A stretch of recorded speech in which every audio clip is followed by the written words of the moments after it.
Lady Gaga will sing the national anthem at Joe Biden's inauguration next Wednesday, followed by a performance by Jennifer Lopez in front of the U.S. Capitol. And for the first time, 81 million Americans now have to ask themselves, was it really worth it? New York City is ending contracts with the Trump Organization to build a Bronx golf course and a carousel and skating rinks in Central Park. They'll just have to find someone else to fund that carousel with horses with big boobs. I screwed that up. If they're looking for investors, I could start a GoFundMe. Dr. Harold Bornstein, Trump's former personal physical physician who once declared the president the healthiest individual ever elected to the presidency, has died at 73. Dr. Bornstein didn't even know he was sick and just last week predicted that he had 20, maybe 30 good years left. A convicted kidnapper won a landslide victory in a presidential election in the former Soviet country of Kyrgyzstan because in the Soviet Russia, the election steals you. That might be my favorite joke ever, at least on this show. With cases of COVID-19 reaching a tipping point, Lebanon has imposed an all-day curfew. And this is different from a normal day in Lebanon. How? Biden's inauguration theme will be America United. Darn, I was hoping the theme would be thanks, dead voters, we pulled it off. Supermarket chain Dollar General has announced they will offer an incentive to employees who receive the COVID-19 vaccine, which would translate to the equivalent of 4 hours pay. In case you were wondering where we're at in America at the beginning of 2021, while we might be impressed by the possibility of saving the lives of our friends, family, neighbors, and our communities, not to mention ourselves, we're way more excited about $28. YouTube has barred Trump's channel from uploading new content for at least 7 days. It's now up to someone else to post a video unboxing a McRib. And finally, Siegfried Fischenbacher of the magic duo Siegfried and Roy has died in Las Vegas. In a brief statement from his publicist, he explained, no, the other one. And welcome to Biden time. Yes, it is Biden time now. Thank you to everyone who's already gathering in the chat, especially our friend, Storage Yard resident, and our friend from last week, Roz JD. Wouldn't miss it. Obviously, we appreciate everyone who's in there. I see Jacob Downey and everyone else who joins us. But of course, I'm Christian Blatt, joined by my fellow mirth maker, Tamra Brown. Good morning, all. And down still in the center square, it really is the center square this time, the one, the only, Scott Moore for the block. Yes. Hi, guys. Great to be here. You should really wear an ascot more often, Scott. Isn't that what Paul Lynde used to wear? Yeah. Yes, exactly. Oh, yeah. Yeah. I love that. That's a great idea. If the three of us ever want to do the show all dressed as Paul Lynde, I will certainly sign up for that. Yes. So there's never in whatever we've called this show, there's never been a shortage of topics, and usually it's pretty easy to figure out where to start. I think this would be the week where we talk about impeachment 2, also known as Electric Boogaloo.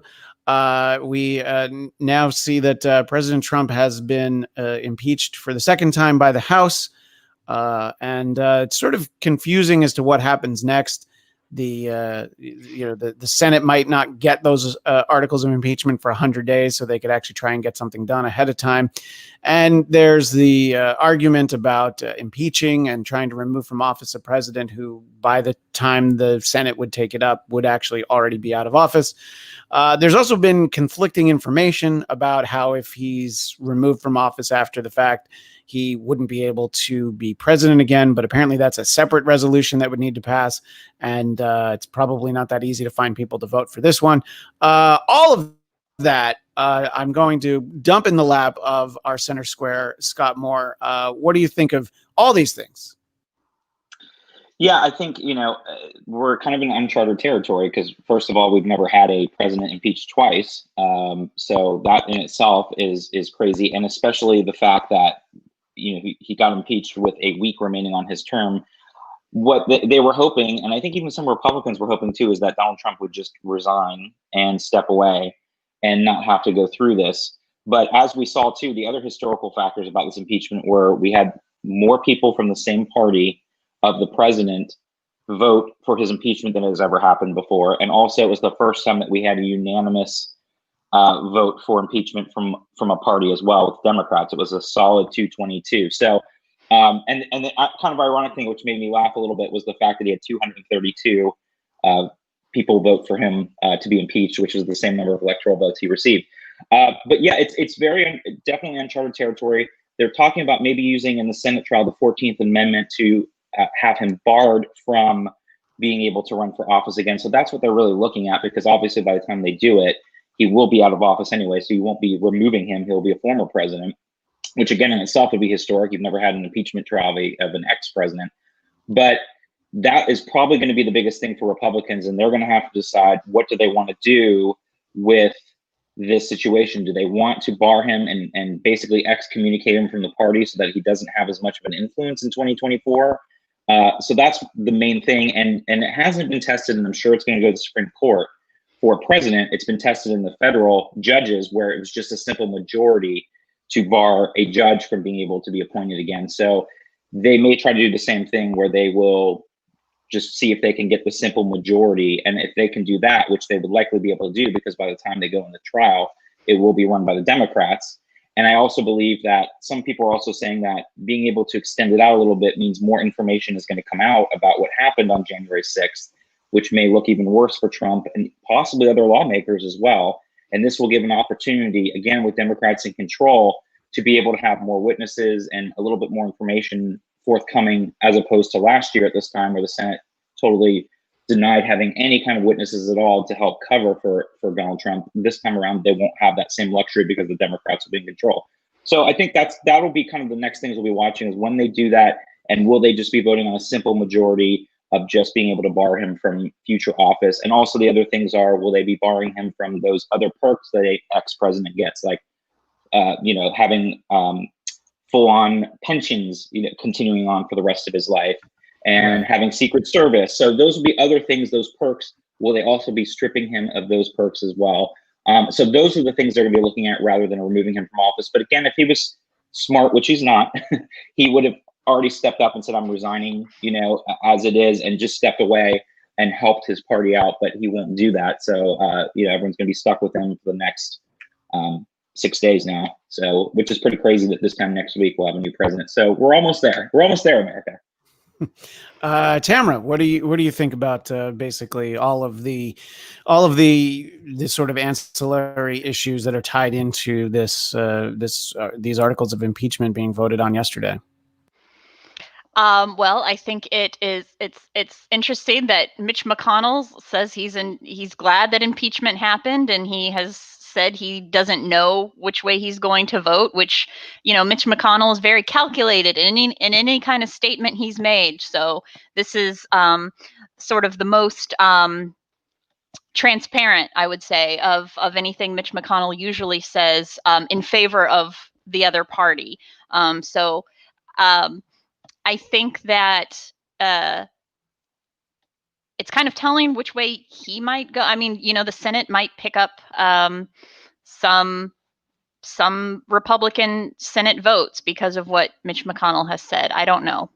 Maybe not.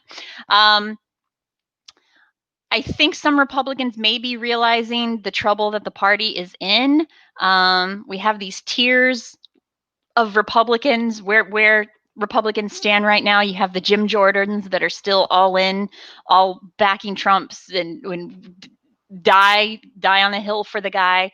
There's the Kevin McCarthy's, the Liz Cheneys, who are changing positions based on last week and saying this, drawing the line that this is unacceptable behavior. And then the Mitt Romneys that were, have never been in favor of Trump this entire time. So the Republican Party is really splitting, and we only, probably in just a few short years, we're going to see some major changes to American parties, I think.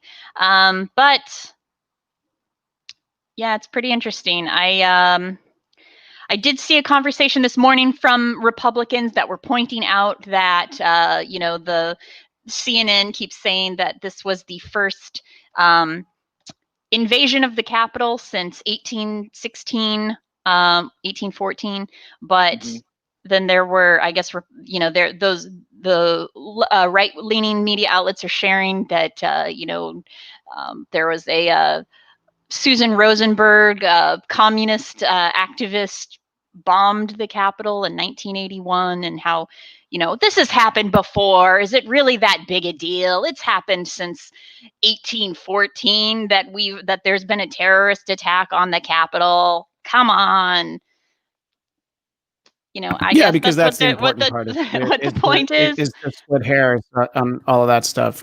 One of the things I was reading earlier today, Tamra, was that there were more House Republicans that felt that impeachment was appropriate, but they're less established and haven't been there as long, and they're legitimately afraid for their lives and their families' lives, and they're like, I can't go on record voting for this. And when you have the hundreds of representatives that you do, you're still able to get something like this passed. I mean, they weren't in the majority anyway. But when it comes to the Senate, correct me if I'm wrong, Scott, they need 67, right? So they need 17 Republicans to vote, and I don't think Kamala Harris gets a vote in that, right? So that seems like a lot. Like if they needed to pick up 7, I think I could see it happening. What were you going to say, Scott? Before I no, there's two schools of thought of that, and again, that would be more for removal of office. The thought was, and that would be if all 100 senators are present. So you could see a place where some Republicans decide not to be in the chamber for voting, and therefore, so they can avoid having a vote, and they may not be there. So then you would need less than 67. So it's only for the number of senators that are actually in the chamber at the time for the vote. So if it's only 50 senators, then all you need is a majority of senators to vote on that. But again, that's there could be a tactical strike team that goes around stealing the car keys of dozens of Republican senators, and like, they're not here. Exactly. Let me finish up your thought before I go back to Tamra. Sorry. No, and so, but again, that was really for the conviction and removal of the president. But since he would be the ex-president, like we talked about earlier, it would be going back to, would they be able to just stand on the simple majority for the barring from future office and the removal of presidential perks, which could be a possibility. Again, it's happened with federal judges, never happened with a president. And again, as we talked about earlier, it would likely go to the Supreme Court. But that could also be the case where they just need that simple majority as well for the barring from office. And I do think there would be a lot more Republicans at play that we may not think about that are not normal. I think both Alaska senators could very much, besides Lisa Murkowski, Dan Sullivan is thinking about it. Both Nebraska senators, Ben Sasse, I mean, they both could potentially do that. And so we might see a few other Republican senators. Mike Rounds in South Dakota has also said he's open to it. And then if you see Mitch McConnell being open to it, like we said, you could see a lot more Republican senators that you might not have thought around from the last impeachment that might be more willing to step up and vote him out anyways, or bar him from future office. So there could be some surprises in there of places we wouldn't think that normally would vote to, against the president. So we'll see. It would be very interesting to see if any other senators came around. Right. Tamra, back to the earlier point, the idea that, already yesterday you had members of the House that were afraid to go on record to vote. And, it's just more of a general conversation. We don't really know how many it is, but, that was put out there.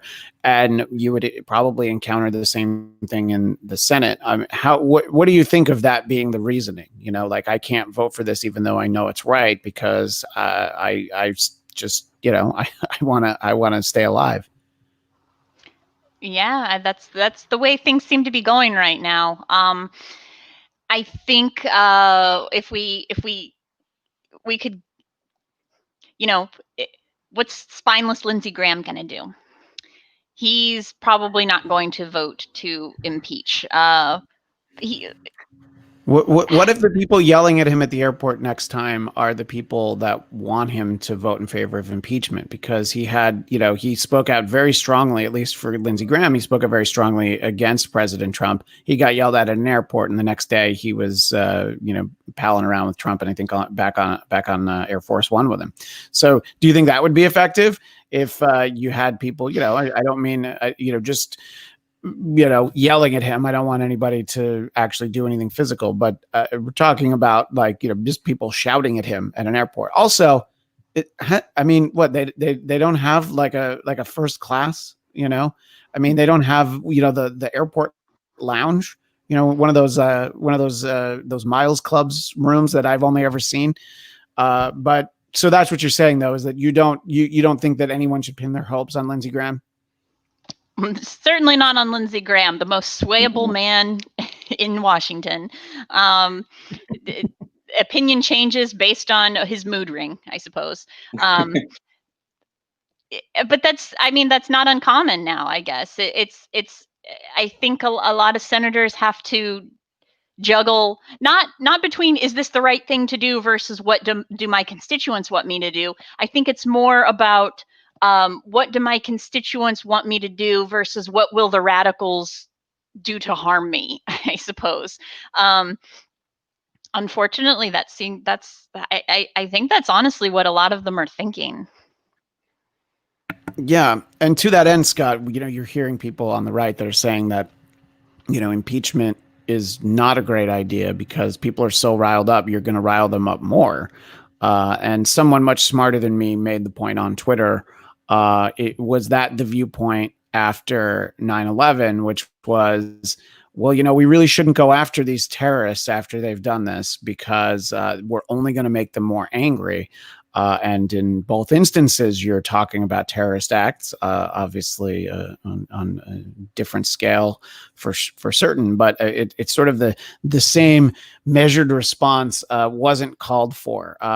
What do you think when you hear that being put out there by some fairly prominent elected officials, but also by talking head TV hosts who are seeing their ratings slip away? Yeah. I would say laughable, but that's not really the right word in a situation like this. But it's you could also say hypocritical. You've been seeing a lot of Republican politicians going on the record too, saying, let's just get President Biden in and let's move on and unify the country. And you see all their posts too about like, you're not unifying the country by X, Y, and Z. But you're absolutely right. It's like, why is it okay then to just say, oh well, okay, they did this, so let's just let it go and move on. You could say that for any other number of cases, and not just talking about a 9/11 situation. Some people are talking about like, oh, someone went in and Trump was the drunk driver with the keys and just, went in and crashed into somebody and was like, oh, well, no, we don't want to upset that person. Let's just drive them home safely and, tell them not to do it again. I mean, it's just one of those things where at some point when these things happen, you have to have a swift response because, as we've talked about before, it's allowing that to continue too, because on the flip side, by just kind of brushing it off and being like, let's go for unity, you're also sending the signal like this wasn't that big of a deal. And you're also being able to rile up folks to be able to say like, well, great, we got into the Capitol this time. What can we do next time? Or what other state capitals can we go to or anything else? So it's just a very flawed response in the sense of just being able to say, well, let's not like upset anyone. Let's not rile anyone up. And it absolutely deserves to have this response. And it kind of goes back to lawsuits in the sense that when you are having a lawsuit against a company, let's say for negligence, you're not necessarily doing it for yourself. You are obviously because you're getting monetary, kickbacks and such, but you're doing it for the future to be able to say, okay, this company did this negligence. This is to say, never again should you have that negligence, and this is saying this will never happen again. It's the same thing with impeachment and other things. It's saying this is unacceptable and this is for the future, so that any other future government official is also warned that this is not going to be acceptable and that we are going to make sure that you are removed from office promptly and this kind of stuff will never happen again. So it's not just for this case, it's for all future cases as well. As we sort of analyze everything that happened yesterday, Tamra, what do you think about this response, which is to basically put up fences around the Capitol building and armed guards? Obviously, that would have been very helpful to have had last week, but do we think that that term, the new normal, got thrown around a lot last year? Is that the new normal in Washington D.C. now? It's like, oh yeah, nobody gets anywhere near the Capitol building except for like the 535 elected officials and I guess their staffs. Is that what we're getting? You think at what point do you think they're going to be like, all right, things have probably cooled off now. What's the worst that could happen? I actually don't think it's the new normal. I meant to say this last week when we were doing like general thoughts on the attack on the rioters entering the Capitol building, is that I kept thinking about The Handmaid's Tale, because in The Handmaid's Tale, Congress is massacred. They had these like extremists that go in with and massacre Congress. And I'm not even saying that was a remote possibility, but what I'm saying is these were stupid. Well, I mean, they'll just interject for a second. I mean, we've since last week we've found that the people did construct gallows outside, so I don't think that was to hang a piñata from. Far out of the realm of possibilities. Yeah, they didn't want to get everybody, but they had like 5 people they were looking for. But anyway, so back to your handmaids thought. We are lucky that these people that rioted the Capitol last week were stupid and unorganized and fringe conspiracy theorists. Because if these had been any sort of intelligent organization, something horrible and catastrophic could have happened. Had any sort of right-wing extremist with actual skills of hacking and actual skills of any sort of organized combat capabilities, anything like that, that's when something catastrophic could have happened. So what I'm saying is we're lucky that these people were fools. And so I don't think the barriers up now are the new normal. I do think we're going to enter into a period of a lot more of de-escalation. But I have to wonder if our homegrown extremists are going to get better at what they're trying to do, and then that's when we need to worry. And I don't even think that just means like heightened tactical gear. I mean, get better, technology wise, infiltrate Congress in more digital ways that could be even more far-reaching with damage. And then also too, we keep talking about each day they identify and arrest another person that had entered the Capitol building. But where I haven't heard, and maybe you guys have, and I just missed this, but like the Capitol police officers, the people responsible for letting people infiltrate the building, have we seen like a few of them have been charged and fired, and then obviously that doesn't happen immediately, because look, you have instances where there's the one Capitol police officer who he has been identified, but you can see in the video there is this split second where he realizes that he's outnumbered. So he says, all right, let me take you to there. And he takes them away from where they actually would have needed to go. And the timing of it is 1 minute. If they had gone the other way, they would have gotten into the chamber because everyone hadn't been evacuated yet. So you have these moments where, yes, you definitely have people who were helping them and taking selfies, but you also have Capitol police officers who were doing their jobs by misleading them. And right. I think that the process of differentiating that is not a quick one. Oh, there, absolutely. I'm not saying yeah, take the Capitol Police all as a whole, but I'm talking even before the actual day when we knew that people would be heading up to the Capitol and there was no heightened security. This was like yeah. bare minimum, cheaply organized concert level security. Well, it's funny There, that you say that because I was about to say that I think that Lollapalooza is heavier fortified yeah. than the ratification of the Electoral College was last week for sure. Absolutely. So I'm talking about ahead of time. There Yeah, was, you know, people keep making comparisons that when Black Lives Matter was there, if these people weren't white, imagine what security would have been like. That, sure. and the fact that they just did not have the preparedness that they would have in any other situation. So even before the day took place, like where are those breaches in security, and why aren't those people being held accountable? I Right. think And go ahead, I Scott.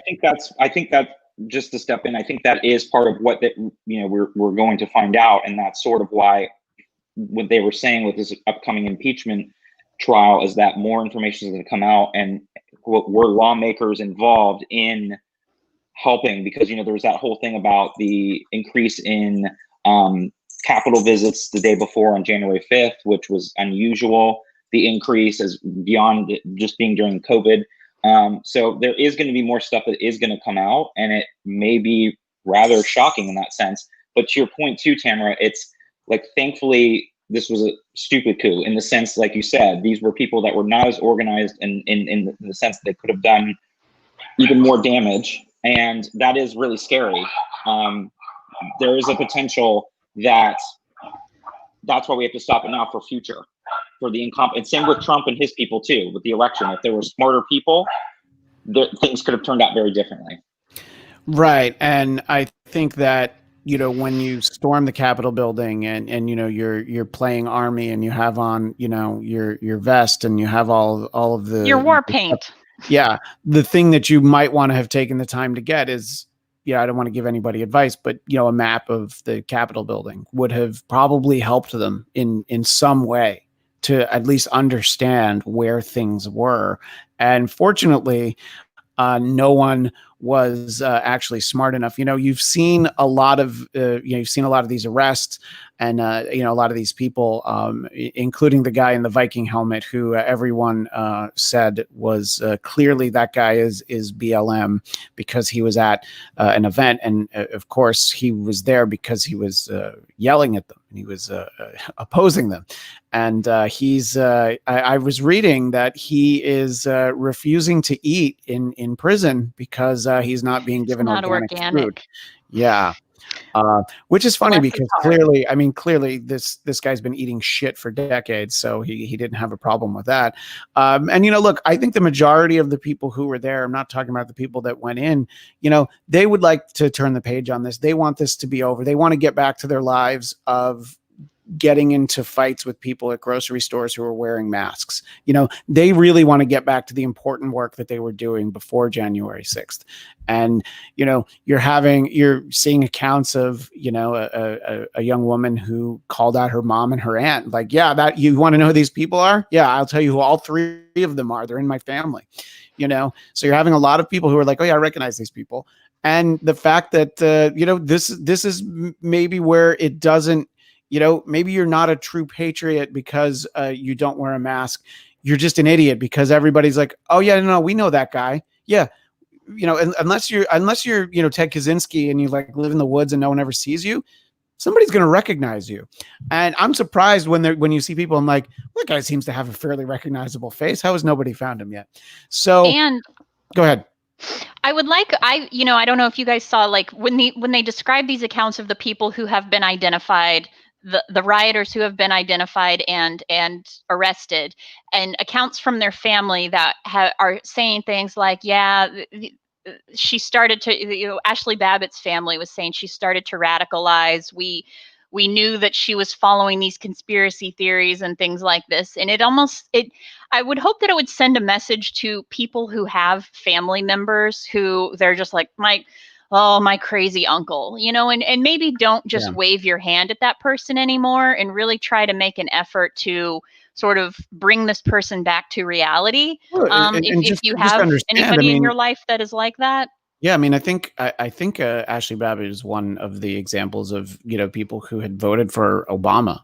I mean, there were a few of them that were like, yeah, I don't know what happened the last few years, and it's something that I kind of touched on last week. In some ways, it is like, oh, this is a little community that I feel like I belong in, and sure, we've got like a few thousand racist uncles, at the get-togethers, but that's all right, And I don't know, it is interesting, some of the backstories and all the people, and I think that it's happening slowly in a way that it needs to. But I do think that I believe what Scott said earlier, it is one of the things that would help if they don't actually hand over the articles of impeachment to the Senate after then President Biden's first 100 days, because they got a lot of things to do, including, all of his nominees, So if you have 100 days to really scour through, through all these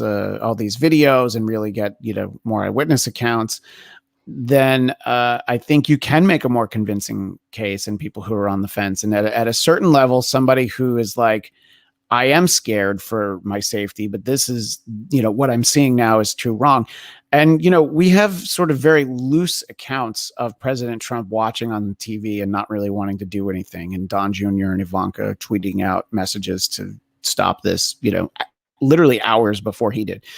Somebody's got firsthand eyewitness accounts that'll be sworn testimony. I think it's not like he was there by himself. There's definitely going to be a few people in there that were in that room. And as much as President Trump wants to pardon himself, I don't think he can pardon himself with from an impeachment that isn't going on. And it's interesting because Tamra, there's some questions about.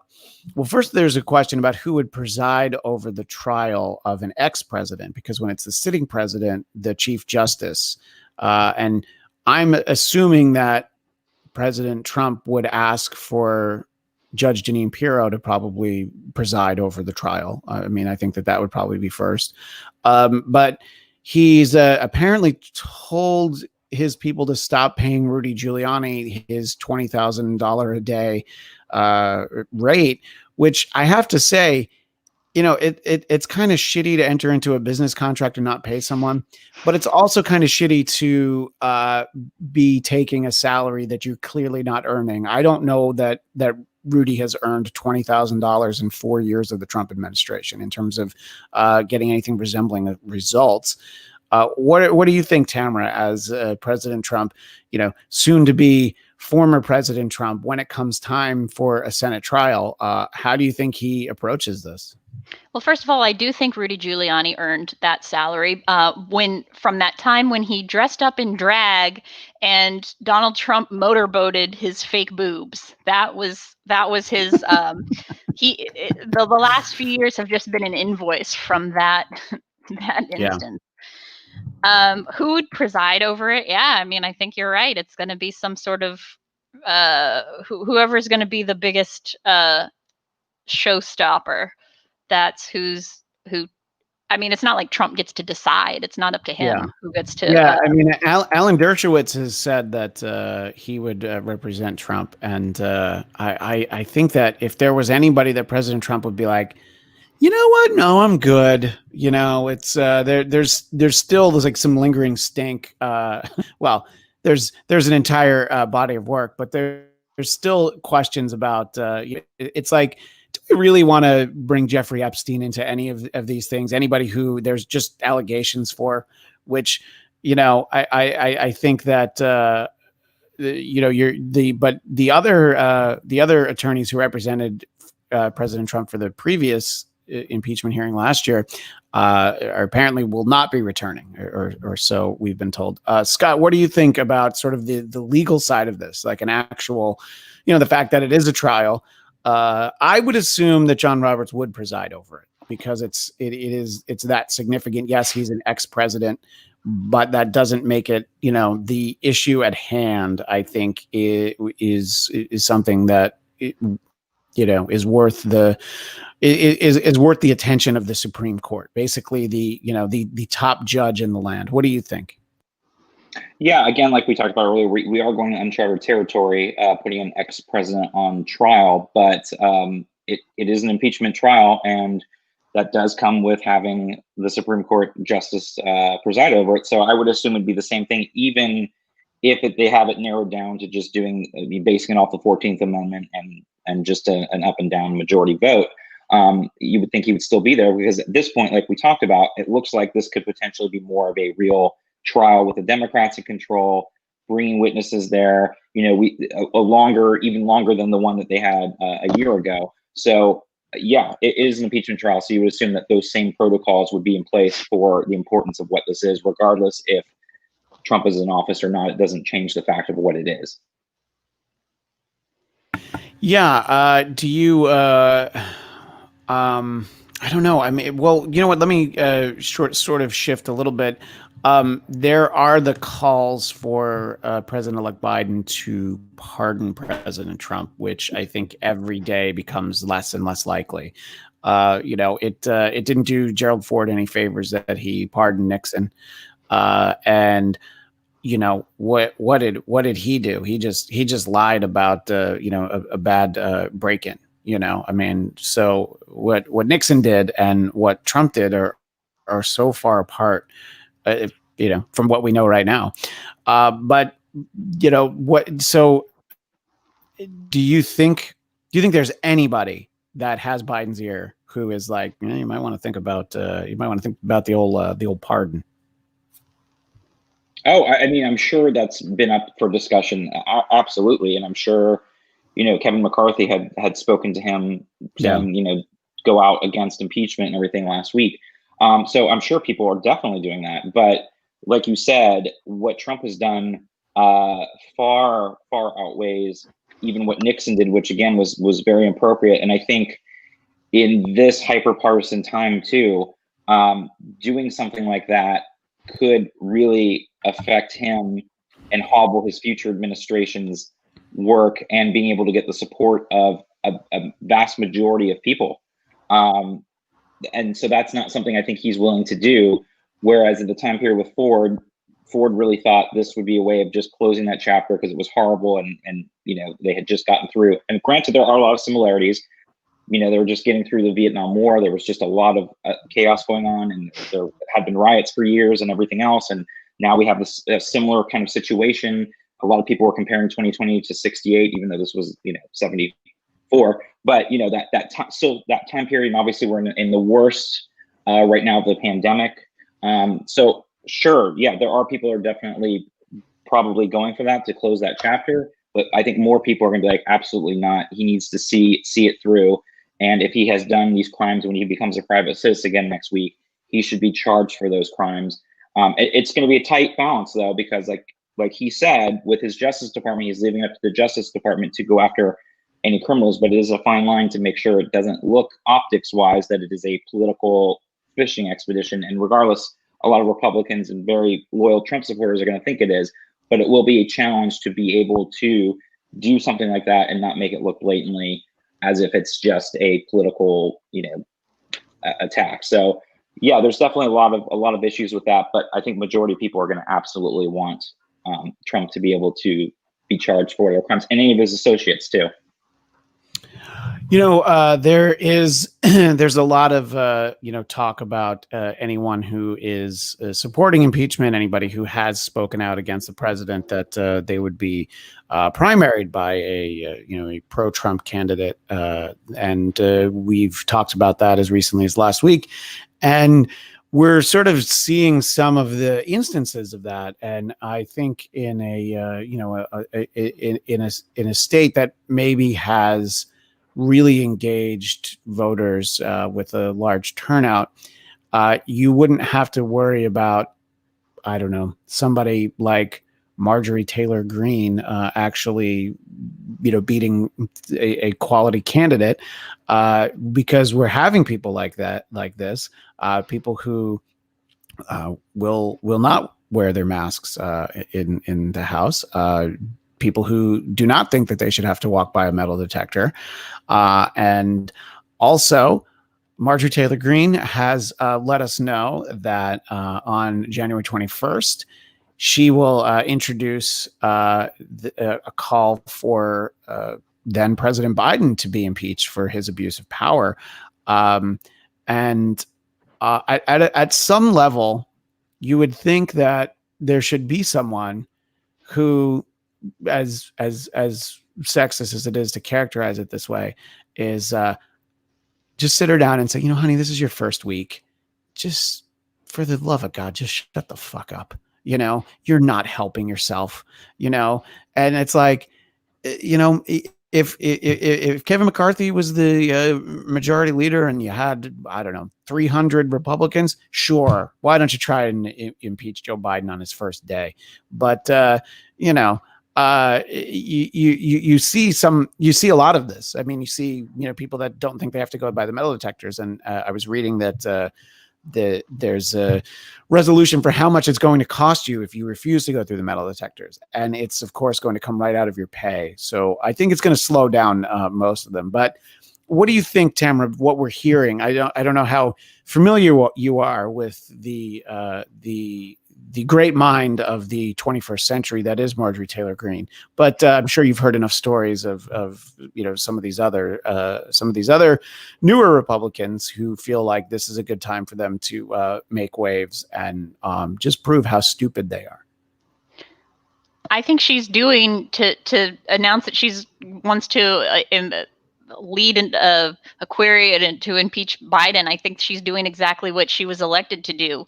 The people that put a QAnon conspiracy theorist into Congress, that is exactly what they want her to do. So she's just doing her job, her crazy ass job. I think this is, it's absolutely insane that a conspiracy theorist is now the nut jobs that are now members of Congress. That is a tragedy, unlike any other. And even though it's unlikely to happen, anything that she tries to do, it's unlikely to get much traction. But just the fact that she's got as far as she did, and she's a mouthpiece that people actually listen to. And I think that for any sort of Republican that is in favor of impeaching Trump and is in favor of holding him accountable for what happened, I think those Republicans would be smart to, if you're really concerned about your Trumpist constituents not voting for you again, rather than appeal directly to them, it would be smart for them to appeal to the pundits that are providing the information that those Trumpers, because these people clearly don't look at facts. They look at whatever the source that they trust is telling them. So I would normally say Alex Jones, but I know he recently started criticizing Trump. So a lot of his people are losing their mind about we him were now talking too. about Alex Jones a little bit earlier in the chat, and his about face shows that the lizard people obviously finally got to him. I think he warned even himself about it for years, and that's really a sad thing to see. The fact that the lizard people are actually going to win. But let's say every other Alex Jones, every other, I don't know the names of all of these people that the Trumpers listen to, but they started criticizing Tucker Carlson, they start criticizing Alex Jones, like one by one, the people that they listen to are saying turning against this Trump guy.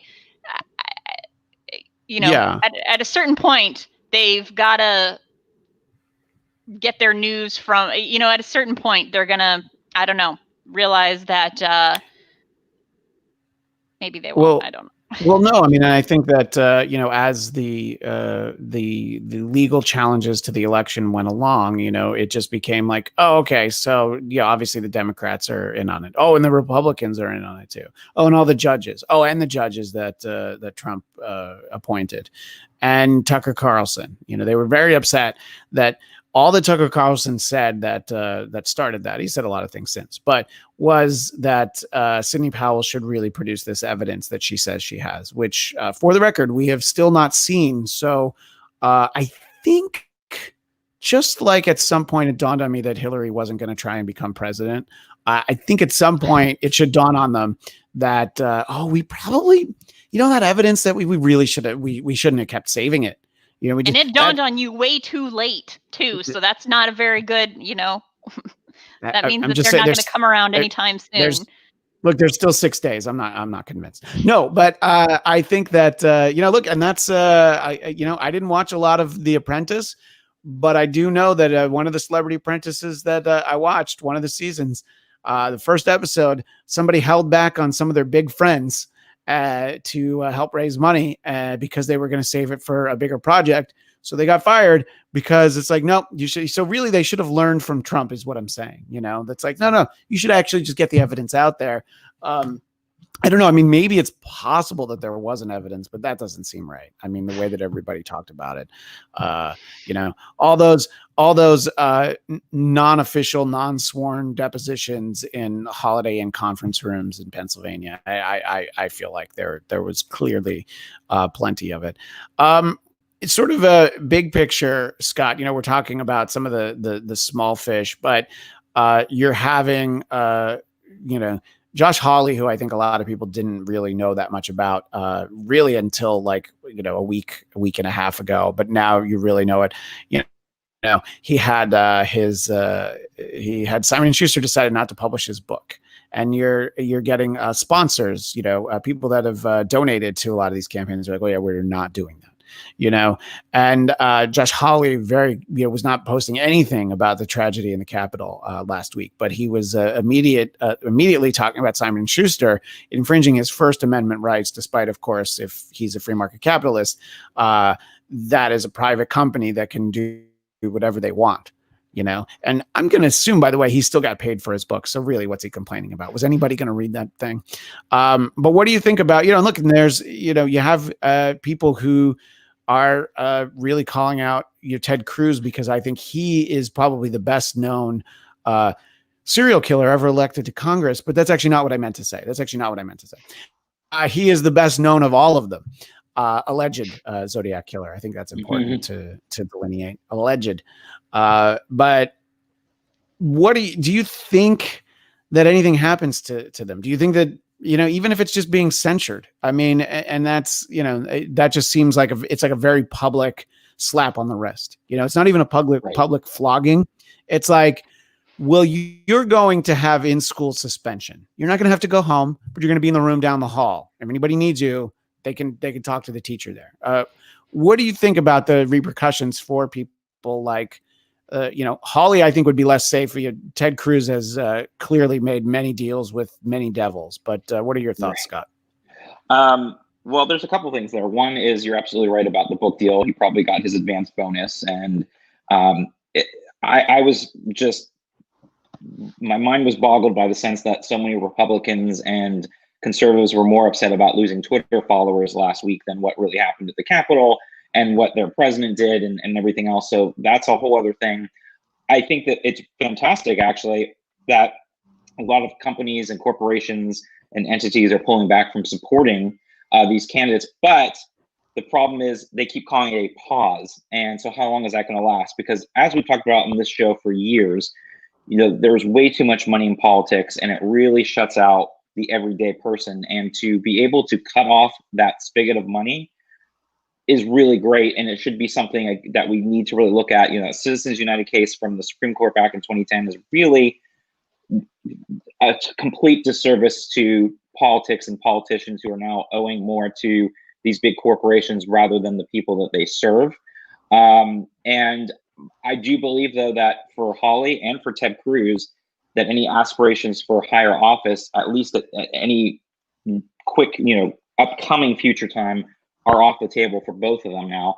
And as we saw with Ted Cruz, he barely won in 2018 in Texas. So if there is a strong candidate to run against him, if he's not, removed or expelled from office, that he's going to have a very hard time to win re-election. But everything's on the table. Once we have that Democratic majority, although it's going to be very slim, it does change the dynamic on what happens to some of these senators, and will they be expelled? Will they take that option? So I think all that stuff is on the table. Same thing for the House members. A lot of stuff is still on the table. So a lot of this stuff is going to come forward over the next couple weeks and even the next couple months on what happens to some of these senators and House members, and if they have any kind of future in politics. Absolutely. To your point on Ted Cruz, if he were to be challenged by a strong candidate, I think you misspoke when you said, not Beto, I think is probably what you meant to say there.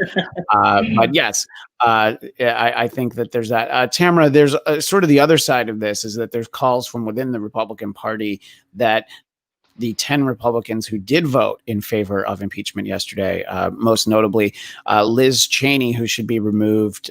This is what some Republicans are saying. They're not all saying this. In fact, many of them are not saying this, but that she shouldn't have some kind of leadership position. Do you think that there will be this kind of, house cleaning within the party, or they're just like, they said, we're not going to, they didn't whip the vote is what they call that. They didn't tell people how to vote. They're like, just vote your conscience on it. But then if you vote on your conscience, then you're going to be punished. I mean, what do you think is going to happen? Are they going to try to make an example of, these 10 Republicans and anybody in the Senate who would vote in favor of, who would vote basically side with the Democrats on impeachment? Liz Cheney she's a more recognizable name than some of these more obscure Republican representatives. So I think she's a little bit safer just because of her status, just because of her status. So as long as somebody, and now that Mitch McConnell is sort of suggesting that he said he was in favor of impeachment. But now that, these sort of A-listers of the Republican Party are saying these things, I think it makes it a little bit more safer than if it were just the what's the woman you just mentioned, the conspiracy theorist. What's her name again? Just these more Marjorie Taylor Greene. Marjorie Taylor Greene. The more obscure, the newer Congress people. I think when these more established politicians are the ones that are saying these things, I think they're safer. So I think the longer the career, the safer they are of saying these things.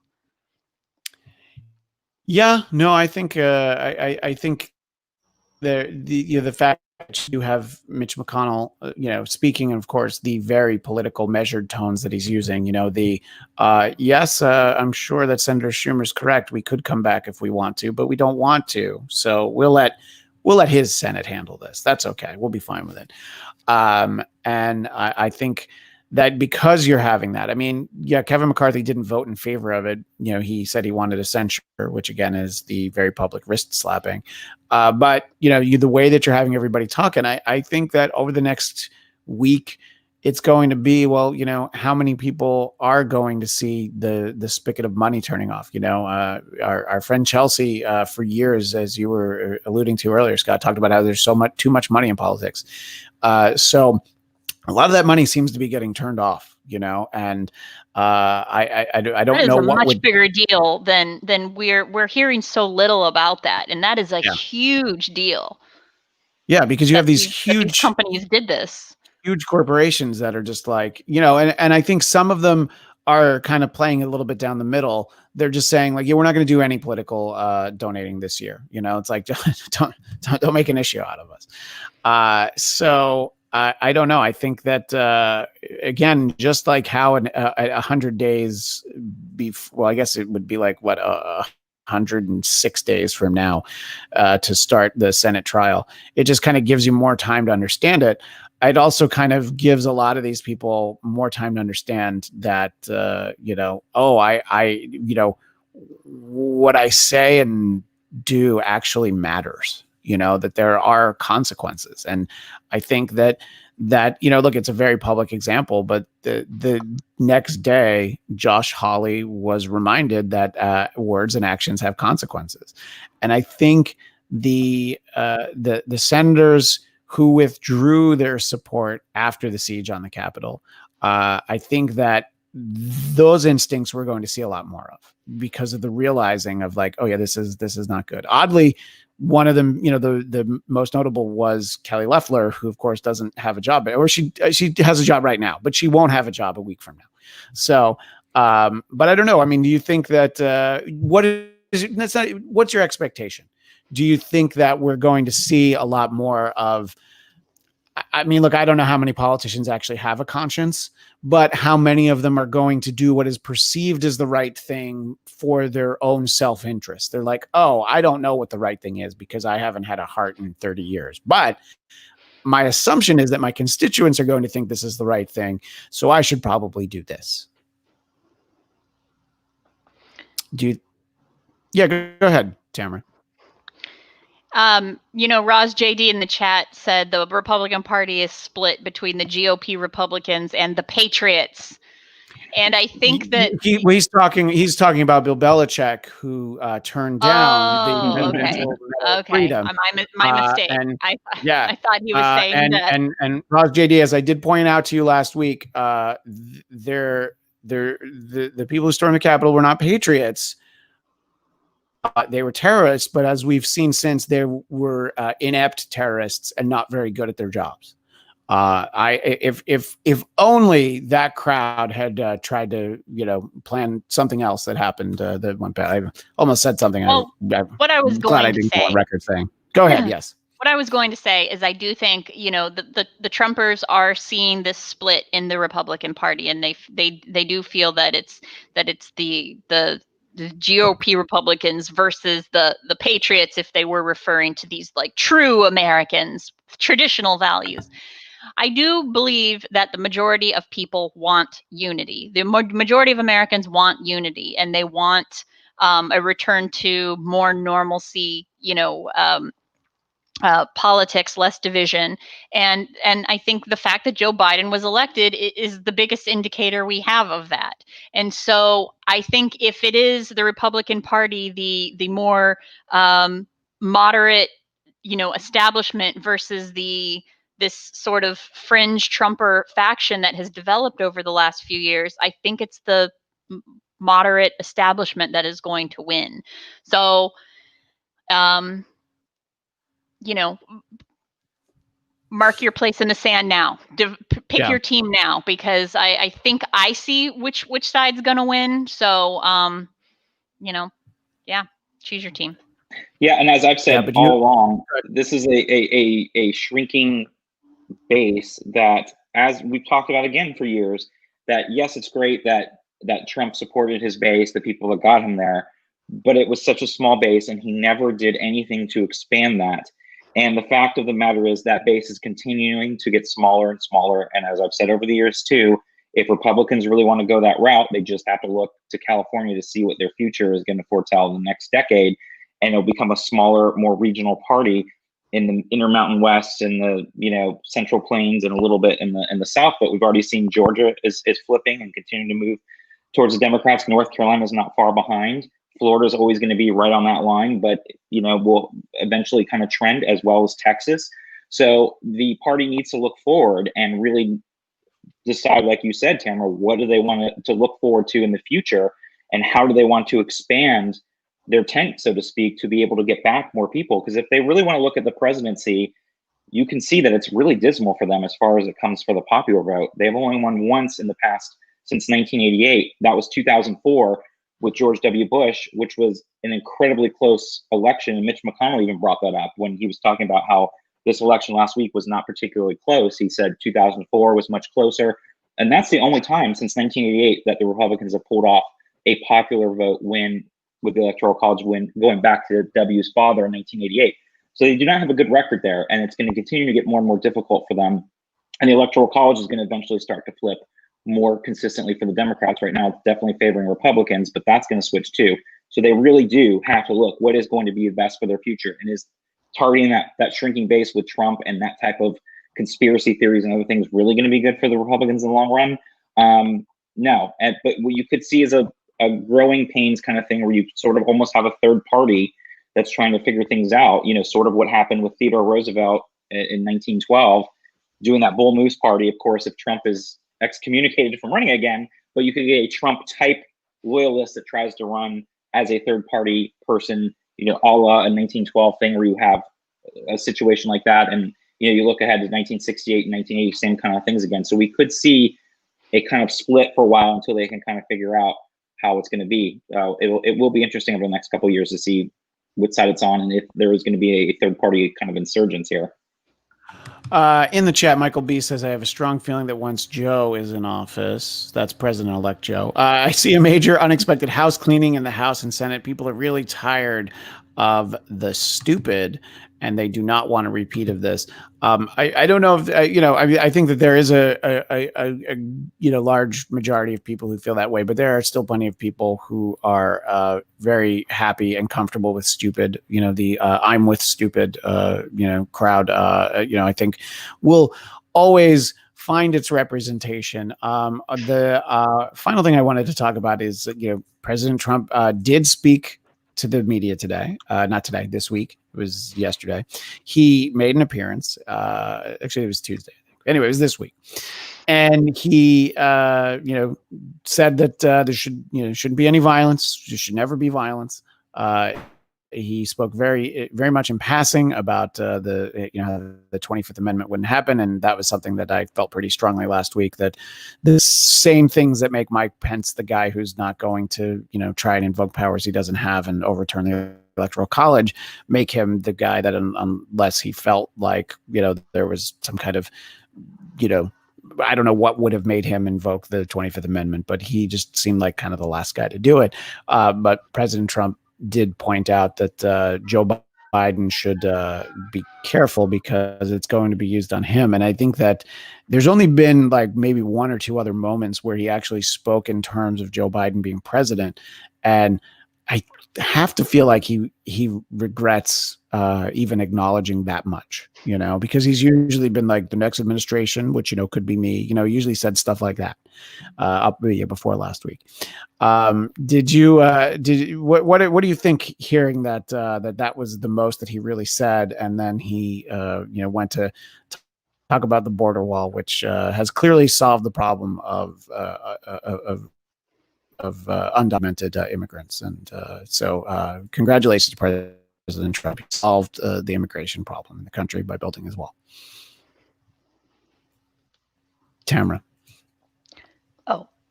What do you think about sort of the way that President Trump is speaking about these issues on his way out the door?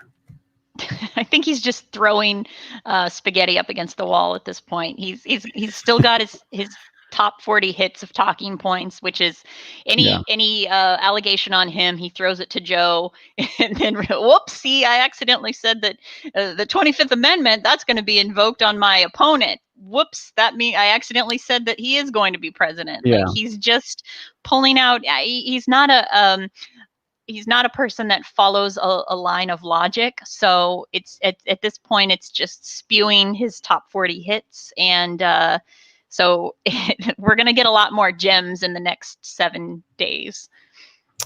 Yeah, I think that's probably accurate. I think we're going to not get much except for a whole bunch of pardons. What do you think? Because by the next time we do the show, and I'll tell everyone that at the moment, our plan is to do our show on Inauguration Day, January 20th. We'll do it at noon Pacific, 3 p.m. Eastern. But please, you can see our social media. You can follow us. And if that changes, we'll let you know. But that's the plan at the moment, is to go Wednesday at noon Pacific.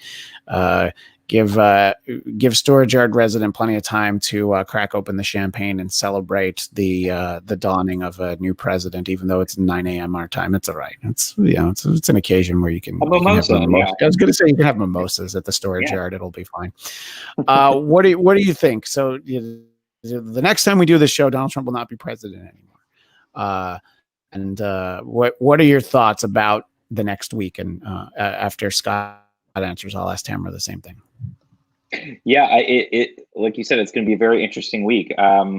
This new year is barely 2 weeks not even 2 weeks old, and it's already been so historic on the political side of things. I mean, just impeaching a president for the second time, but impeaching a president with a week remaining on his term is just, again, you just feel like we're living in some scripted computer simulation. It's just so unreal.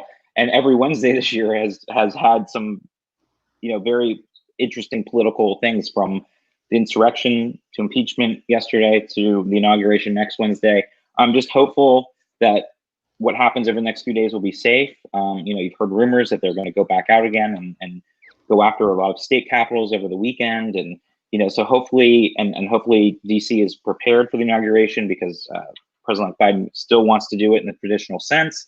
So there's definitely some fears of how this is going to happen over the next week. And then, beyond that, this is not going to just disappear overnight either. So how are we going to move forward as a country? But it is fascinating, and it is crazy to think that Trump will not be in office this time next week, which is just kind of surreal to think about after it seemed like it was so long, and not being able to have to hear him on Twitter. It's such a great blessing. It's giving me back my days. I just want to, maybe, the next week we'll see if I was right about the Hillary thing. Clearly I was wrong on that, but I did say that I did say that once President Trump wasn't president anymore, I gave him a week before he got kicked off Twitter. I put the week in the wrong direction. It should have been he wouldn't have made it to the week before. So I wasn't surprised, and I'm a little bit mixed on that. Not so much for him, but it's a private company; they can do whatever they want. But it's you do wonder about precedents like this, about the fact that it's like, well, we're going to shut up the president of the United States. And, I think people were like, oh, you're going to do it now. You could have done it anytime sooner.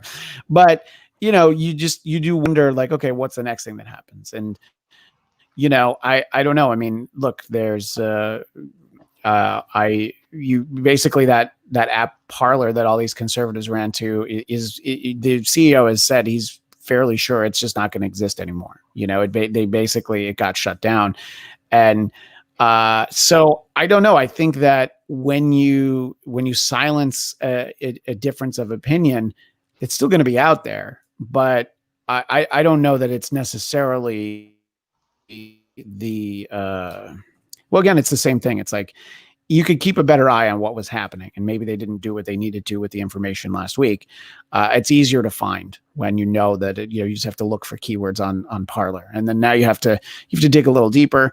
But I don't know. That'll be something to keep an eye on in the future. But Tamra, the same question from before. What do you think the one more week of well, not even a week? So we've really 5.5 more days of President Trump. What do you think we'll see from him in the next few days? Well, real quick regarding Twitter and Parler, I think it's always important whenever that is discussed that it's not that this was a shutdown of a difference in opinion. It was a shutdown of threats of violence and misinformation. That's why these were. It has to do with threatening violence, and it has to do with spreading lies that have been continuously disproven. It's not just a difference of opinion that's being squashed. And I think it's very important to, I'm not saying you, but everybody, I've been saying this all week on Facebook, whenever anybody's saying like, oh, you can't say anything outside of the mainstream or you get shut down. And that's absolutely not true. You cannot threaten violence on someone's life. That's what you can't do. You cannot spread it's the old, lies. What they say is you can't. Yeah, they say you can't yell fire in a crowded movie theater. Yeah, you also can't get together a few thousand friends and try and burn the movie theater down while everyone's inside of it. So, and look, I mean, Twitter said that the final straw was the tweet from President Trump that said, everybody's asking, no, I'm not going to the inauguration. And then that was interpreted as like, so do what you will on the inauguration. And I was just reading while we're on, I was reading that the expectation is that the entire National Mall will be closed on Inauguration Day. So I'm sure that Sean Spicer is very excited about that because he'll have one aerial shot to be able to compare President Trump's from 4 years ago and be like, see, look how many more people we had. I know. Biden. Right. Right.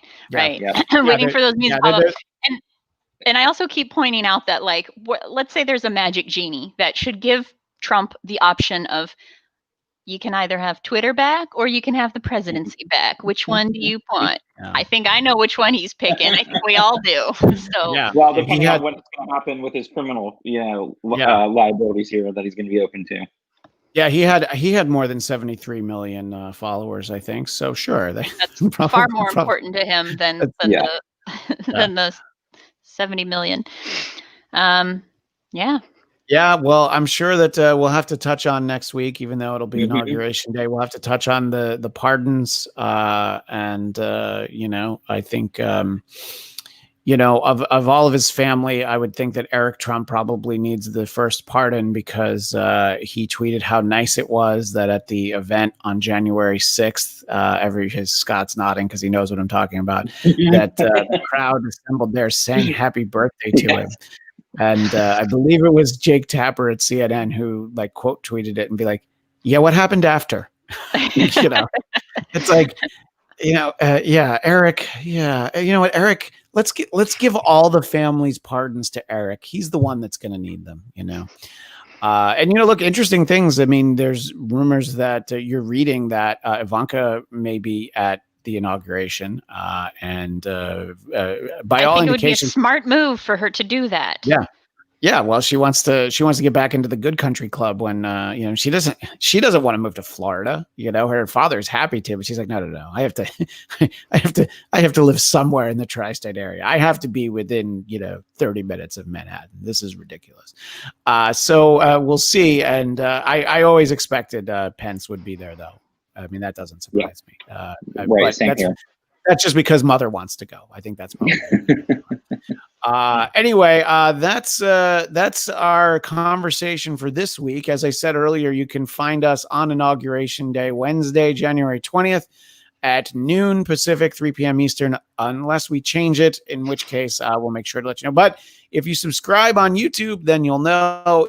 If you like the Blackcast Facebook page, you'll find it there. So stay in touch with us in all of those places. You can find me on Twitter and Instagram at ChrisDMZ. Tamra, where do people find you? Find me on TikTok at Hey Tamra. And Scott, you can find me right where here at SMan80.